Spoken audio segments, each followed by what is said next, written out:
On va s'intéresser aujourd'hui à l'équation cartésienne d'un plan dans l'espace.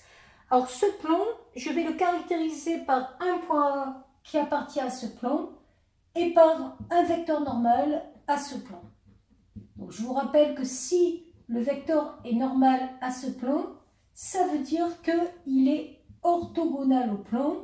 Et donc, à chaque fois qu'on prendra un point dans ce plan, on n'aura que AM scalaire petit n égale 0, avec l'idée qu'on est dans un repère orthonormé pour pouvoir continuer les calculs.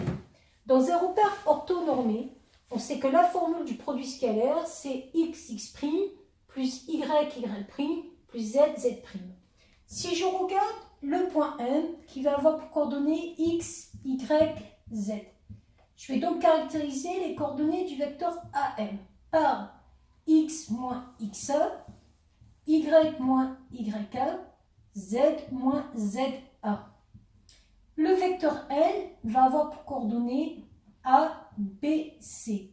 Et je vais utiliser la formule du produit scalaire dans un repère orthonormé. Ça va me donner A fois x moins xa plus B fois y moins yk plus C fois z moins za égale 0. Il me reste après à développer, donc AX plus BY plus CZ moins AXA moins BYK moins CZA égale 0.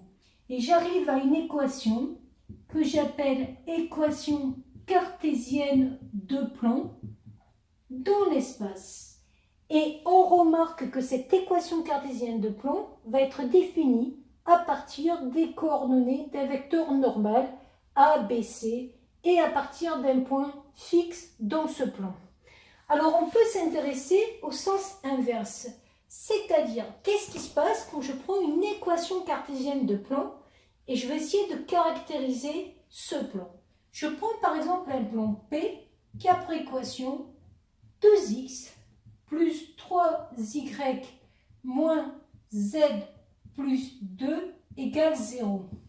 On voit qu'un vecteur normal de ce plan va avoir pour coordonnées le 2 devant le x, le 3 devant le y et le moins 1 devant les z. Donc ça va me permettre de trouver un vecteur normal.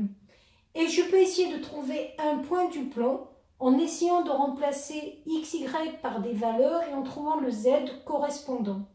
Voilà!